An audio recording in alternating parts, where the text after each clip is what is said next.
Good people. It's your girl KB. You know what I'm doing. You know what I do. It is Tuesday, February 28th, and it is 3:54 in the a.m. I'm moving into what I like to refer to as my heavy hitters in my devotional reading. And this comes from Insight for Living, which is online if you want to follow. Or if you want to read ahead, or if you want to dissect it for yourself, please feel free to do so. Again, Insight for Living, Chuck Swindoll. I relate heavily to this one. Let me just get into it so I can tell you how and why I relate. It says, good will come. It says, the servant of the Lord must not quarrel, but must be kind to everyone, be able to teach, and be patient with the difficult people. Gently instruct those who oppose the truth. Perhaps God will change those people's hearts, and they will learn the truth. Then they will come to their senses and escape from the devil's trap, for they have been held captive by him to do whatever he wants. And that's 2 Timothy 2, 24 through 26. It says, as a pastor, counselor, seminary chancellor, I have often found myself in an unpopular spot. An individual who has come to me pours out his or her soul, and God very clearly leads me to confront or point out a few specifics that the person finds rather painful to hear, not to mention accept. Now, as a person of faith, as a child of God, as a saint, and that's how Christians identify, as a minister, I'm often found at this end of the conversation, telling people the truth, and then they want to have squabbles. It becomes, oh no, that's your truth, that's your perception. No,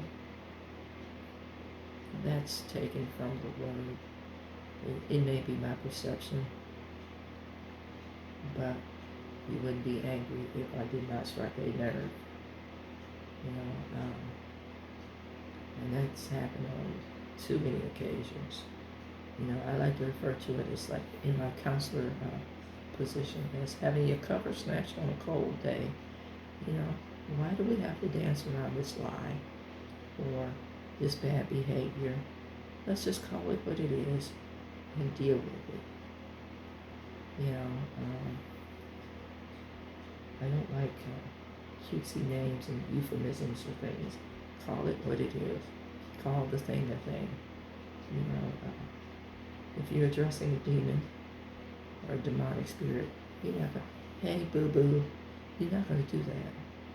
You're going to ask, what it is, and then you're going to address it as specifics. Now think about when you're upset with somebody and you feel like it's going to escalate. It becomes, hey, look, man. Now listen, lady. You call a thing a thing. Let me get back to the reading. So suddenly I become the verbal punching bag. Amen to that. And for me, I get into these kind of things when someone asks specifics or, like what does the Bible say? What do you think on this? What's your take on this? I become the verbal punching bag at that point because, up until this point, I was a peeper. And then when you ask me my opinion, and, I go, I shift gears and get into a particular position as a minister or as a counselor, then you want to hold me accountable for how we kicked it as peers. Now, you elevated me to the next level when you posed a question. You feel me? I hope you get this, what I'm saying.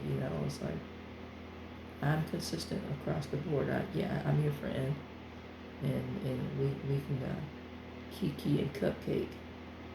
But when you ask me something specific and you ask me to be honest or go to the next level, and I'm shifting gears to, minister or counselor, then you want to go back here.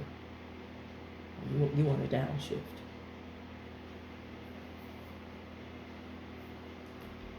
The writer says, now understand, I didn't write the book, and I in no way view myself as the individual's judge. Even though the person may think I do. But I have had counselees scream at me, curse, stomp out of the room, and share with me a piece of their mind they couldn't afford to lose. Some wait until later and write me one of those flaming missiles that burn your eyes when you read it. Yes, I've had all of the above. And then I've had the silent treatment. And it's like, but you brought the thing to me. And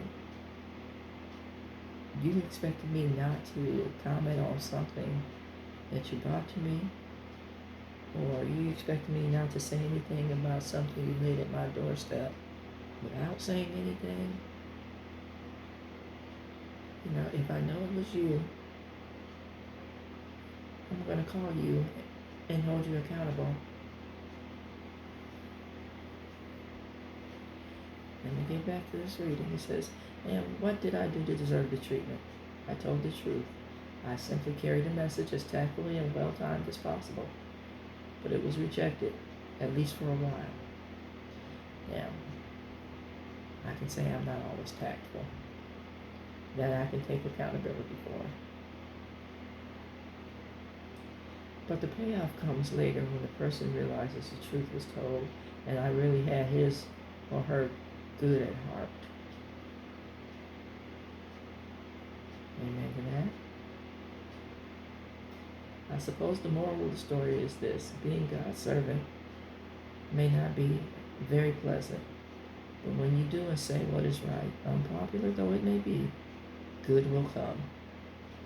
Or better, in the words of Solomon, when a man's ways are pleasing to the Lord, he makes even his enemies to be at peace with him. Amen and amen. Walk it like you talk it.